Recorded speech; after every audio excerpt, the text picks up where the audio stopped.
Mbak Rena. Ya, silakan Mbak Rena dipimpin berdoa terlebih dahulu.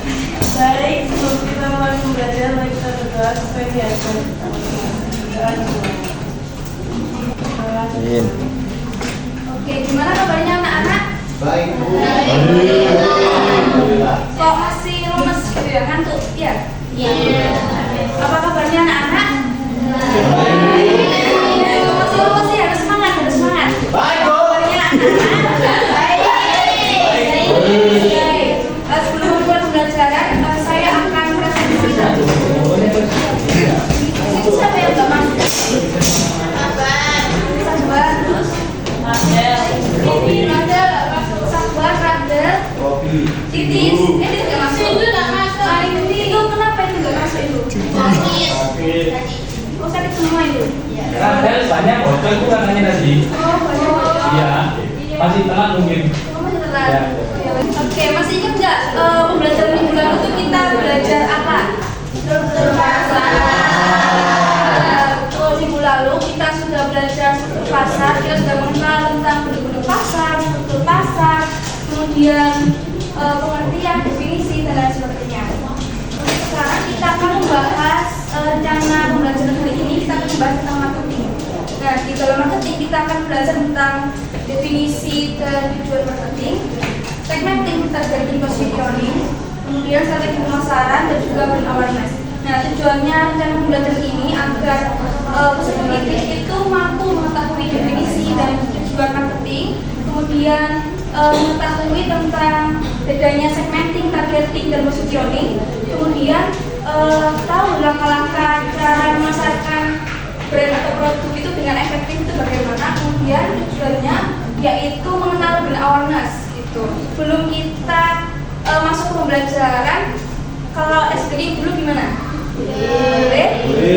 Oke, ini anggap saja kelompok 1 ini kelompok 2 gitu ya. Satu ini kelompok 1 ini kelompok 2. Nah, kelompok 1 tugasnya buat kalimat pertanyaan. Sekarang disiapin dulu alat tulis dan juga kertasnya semuanya. Kelompok 1 buat pertanyaan mengapa. Pertanyaannya ini random, receh, terserah kayak contohnya mengapa bulan itu bulat, mengapa jadi komposer itu botak, mengapa begini itu tumbar, pokoknya serandom mungkin, serandom mungkin, terserah gitu ya. Kalimat mengapa, tujuannya mengapa. Lalu yang kelompok 2 buat pertanyaan. Oh iya, silakan. Untuk kelompok 2 buat pertanyaan karenanya ini juga random gitu ya. Kayaknya juga apa, terserah karena pernah aku sakit hati gitu, atau karena bisa aku kulkar, atau terserah random mungkin, saja mungkin ya.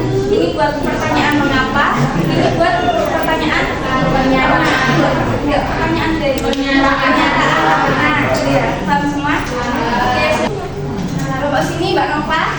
Ya, kenapa harus beda agama? Silakan Mbak Sylvia.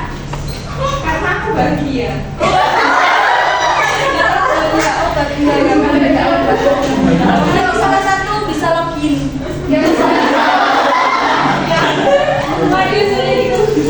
Oke, karena udah mulai fokus, udah mulai rame, mari kita langsung masuk ke pembelajaran. Yang pertama itu tentang definisi dan tujuan marketing. Nah, di dalam marketing itu kan pernah dengar nggak istilah POAC? Oh iya, silakan. Apa itu POAC? Tidak. POAC, benar apa P? Ya, benar, planning. Terus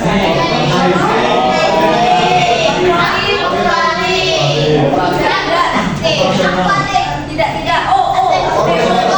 Tidak apa? Tidak. Oh, ya benar. Hanya apa? Ya benar, actuating. Ya, C. Ya benar.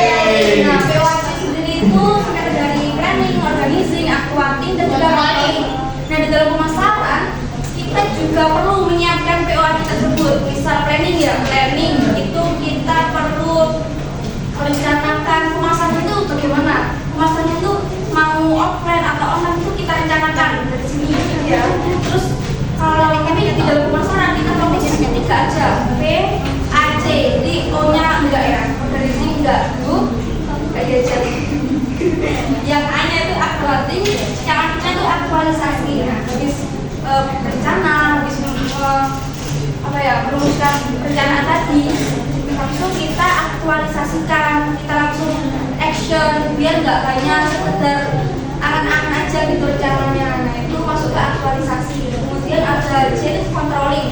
Nah setelah diaktualisasikan, setelah dipasarkan produknya, itu ada controlling atau pengawasan.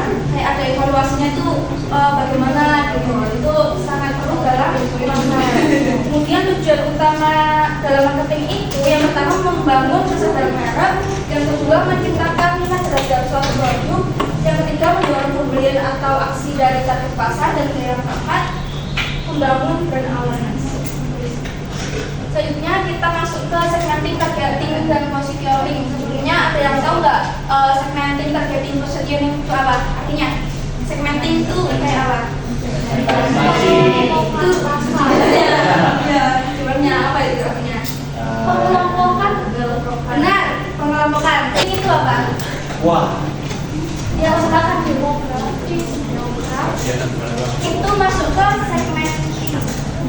Ya, kalau yang targeting itu apa? Ya lebih mengurus dia, lebih fokus ke target pasarnya, target pelanggannya. Kemudian yang positioning itu apa? Apa? Menempatkan. Yang menempatkan kita di pikiran pelanggan bagaimana. Kita itu harusnya mau dilihat pelanggan itu seperti apa gitu. Kita lanjut ke pengertian. Nah ini yang lebih jelasnya, segmenting tadi benar ya kata Mbak apa ya. Kalau segmenting itu proses membagi pasar, ada segmentasi demografis yaitu tentang usia, jenis kelamin dan sebagainya. Terus kemudian ada geografis itu lokasi. Kemudian ada psikografis itu gaya hidup atau perilaku kebiasaan. Kemudian yang targeting itu proses penyelesaian pasar yang akan menjadi fokus utama, yang benar-benar difokusin dari segmen ini, difokusin dari targeting. Contohnya ini memilih untuk fokus memasarkan produk anti penuaan pada segmen ibu-ibu yang mencari solusi perawatan kulit yang efektif. Jadi kita misalnya punya produk anti penuaan, nah itu dicari target yang paling relevan dalam hidup kita itu siapa, itu dicari, yaitu ketemu ibu-ibu. Kemudian yang positioning itu proses untuk membuat citra atau posisi yang unik dalam tentang pelanggan. Jadi kita itu kalau punya bisnis atau usaha pengen dilihat seperti apa sih produk kita oleh pelanggan, pengen diingat seperti apa sih, seperti itu namanya positioning. Dari sini apakah ada yang perlu ditanyakan? Selanjutnya seperti pemasaran. Nah, tadi kita sudah tahu ya tentang definisi marketing, tujuan marketing, kemudian udah tahu segmenting, targeting, positioning. Kemudian kita tinggal gimana sih langkah-langkah strategi pemasarannya efektif gitu. Nah, strategi pemasaran atau langkah-langkah merancang promosi yang efektif itu yang pertama tentukan tujuan dan sasaran. Kayak tadi kita sudah membahas segmenting, targeting. Nah itu digunakan untuk menentukan tujuan dan sasaran biar nggak salah target gitu ya, biar lebih efisien juga waktunya gitu. Kemudian ada tentukan dan rancang pesan promosi yang jelas, relevan dan menarik. Jadi gak hanya untuk tahu targetnya siapa, tapi kita juga harus menentukan promosi yang menarik itu bagaimana. Kita promosinya di mana saja, pilih media yang menarik, kayak semisal kali ini bulan daster. Nah daster ini pasarnya itu siapa sih? Bisa pasarnya ibu-ibu. Nah ibu-ibu ini sukanya tuh di medsos apa? Misal Facebook. Nah itu tentukan dan datang pesan promosi yang jelas dan menarik. Kayak menentukan benar-benar detail, dipasarkan kemana, targetnya siapa gitu. Kemudian ada desain promosi yang menarik perhatian. Jadi kalau misal kalian jualan, punya bisnis itu nggak asal langsung posting gitu, nggak bisa, nggak boleh seperti itu, tapi diperhatikan juga desainnya biar eye-catching, biar menarik. Kayak misalnya kita jualan di Instagram, postingnya awur-awuran kan orang juga males gitu ya lihat produk kita ya, kayak kelihatan nggak profesional gitu. Jadi perlu banget desain promosi yang menarik perhatian. Kemudian pilih saran media yang sudah dimakan dan audiens seperti tadi, ibu-ibu itu pasarnya di Facebook, anak muda di TikTok gitu. TikTok kan sekarang ada TikTok Shop gitu ya. Terus yang terakhir gunakan call to action. Call to action itu caption atau kata-kata yang langsung menarik perhatian pelanggan biar bisa order dari itu juga. Contohnya gimana, ada yang tahu? Terserah aja. Call to action apa? Ada yang bisa berikan contoh call to action? Call to action itu kayak kita buat yang bagas. Oh enggak. Enggak bagus. Click to play. Iya. Apa? Click to play. Apa? Click to play. Apa itu? Lagi. Oh iya bisa. Nah sebelum, tapi gimana caranya biar pelanggan itu langsung klik untuk membeli? Nah caranya itu kita membiasakan kayak caption yang menarik, kayak contohnya ya segera gitu, kata-kata seperti itu. Diskon 50% khusus untuk hari ini, diskon beli 2 gratis 3 khusus hari ini. Itu namanya call to action.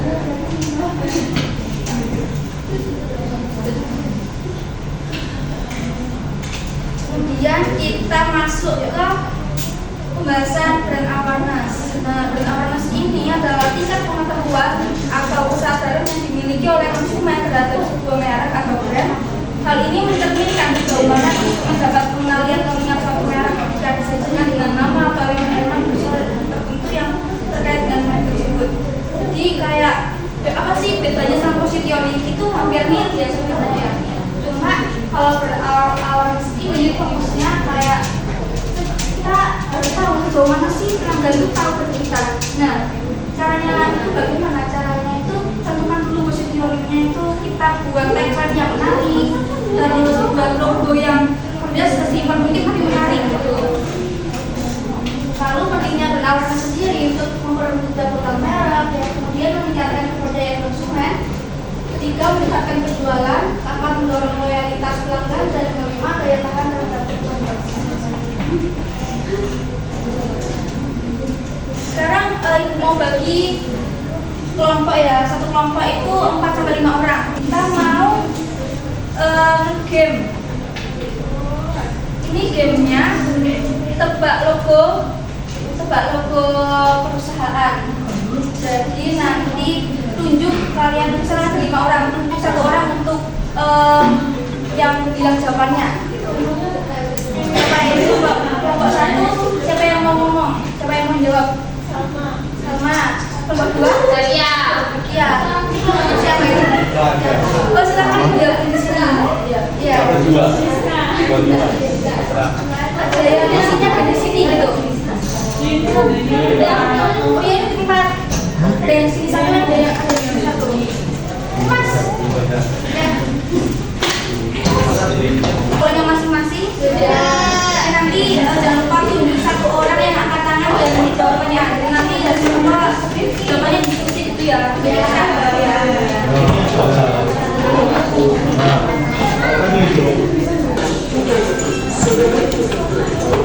Subscribe ya.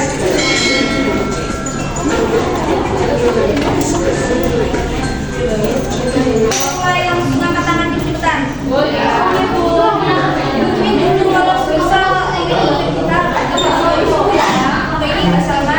Sampai ini Zakia, sampai ini Rifki, Mas Rifki.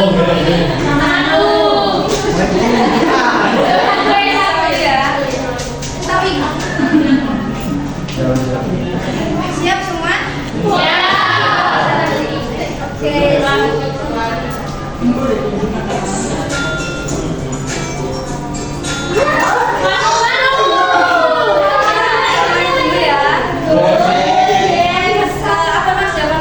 Oke, kita lihat apakah benar.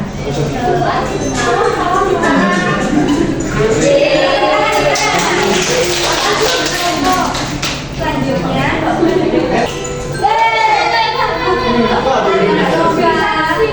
Pepsi, iya, kayak KFC tadi.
awareness-nya.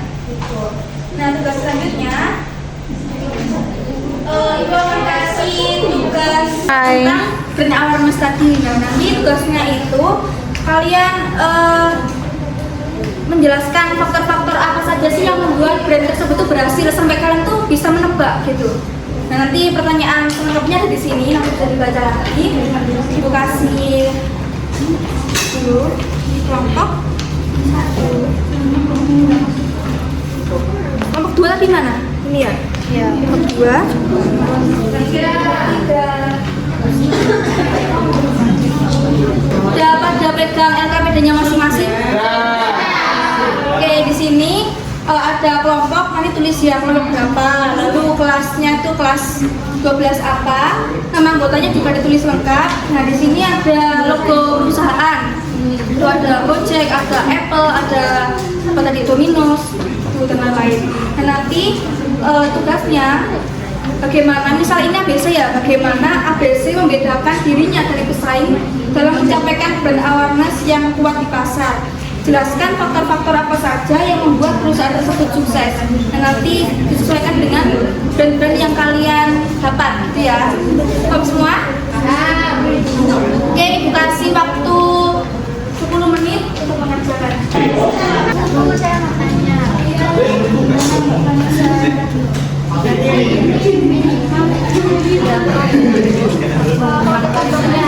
Senemunya aja, tapi kalau bisa lebih dari 2 ya. Ya, boleh tangan 3, 10 juga boleh. Ya, nanti presentasi di depan. Oke ya. Ada yang mau tanya? Ini dari pesaing dalam mencapai brand awareness. Tadi kan cuma logo ini aja kan aku tahu ya kalau ini Pepsi. Nah, itu yang membedakan Pepsi dengan yang lain apa? Kayak kok bisa orang-orang itu mengenal itu? Buat yang jelas kan tadi kan cuma I sama dia. Nah, kalian nggak bisa tahu itu. Tadi kok bisa tahu kalau itu Indomaret. Nah, itu kan berarti udah sukses brand awareness. Nah, itu faktor apa saja yang membuat mereka sukses? Kayak pembuatan logonya menarik atau apa gitu, atau dalam promosinya tidak efektif atau apa itu karena ya kita bisa juga Indomaret itu di yang mana-mana itu ada gitu jajanan sama jasa nah itu nanti kita bahas ya lalu menampilkan di restoran bisa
benar nggak teman-teman?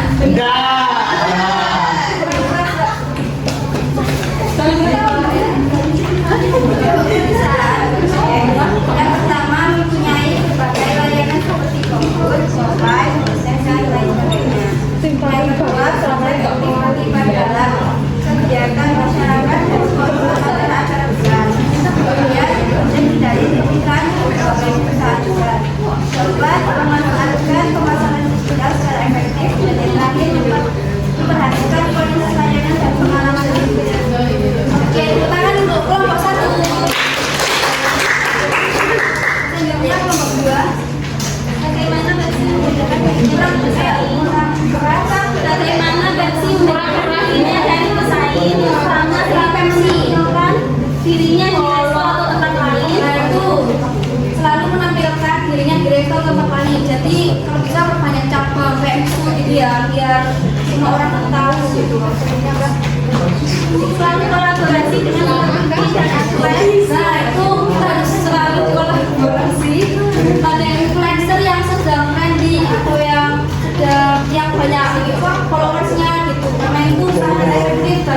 promosi.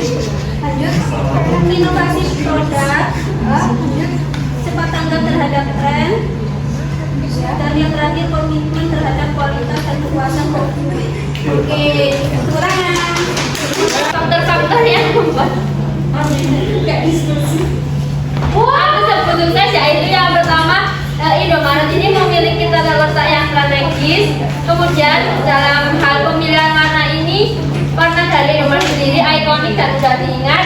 Terus yang ketiga yaitu Indomaret ini memiliki harga yang lebih murah dari pesaing lainnya. Setuju, Indomaret lebih murah. Setuju. Mas mana lebih murah?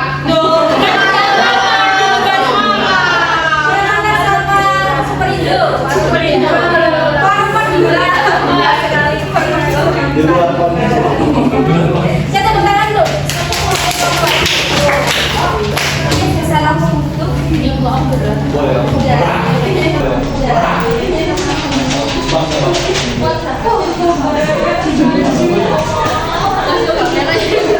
Ini kita coba belajar strategi pemasaran yang efektif. Yang tapi tadi pada warna ya. Kawan ini Sebelum saya menutup, ada yang bisa menyampaikan kesimpulan? Ya, silakan. Dengan tujuan untuk memuaskan kebutuhan mereka. Di dalam pemasaran ada segmenting, targeting, dan positioning. Langkah-langkah merancang promosi yang efektif yaitu yang pertama tentukan tujuan dan sasaran. Yang kedua tentukan dan rancang pesan. Rancang pesan promosi yang jelas, relevan, dan menarik. Yang ketiga desain promosi yang menarik perhatian. Yang keempat pilih saluran media yang sesuai dengan target audiens.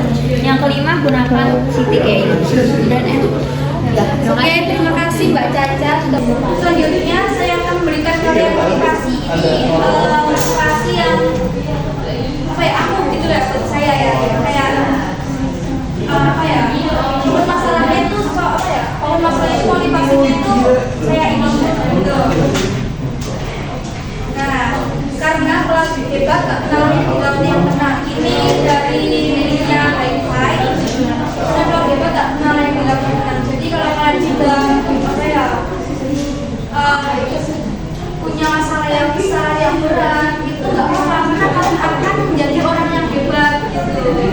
Jadi nikmatin prosesnya, jangan menyerah sebelum mencoba, pokoknya gas terus. Ya. Jadi aja banget kalau bisa banyak badai, karena pohon yang semakin besar itu semakin kuat juga badainya. Promosinya bisa langsung pindah. Promosinya tadi ke kota dia.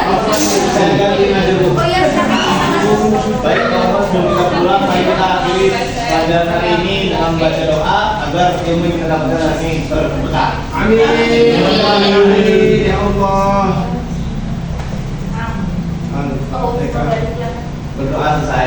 Baik, terima kasih semuanya. Semoga di sini mau siap dulu.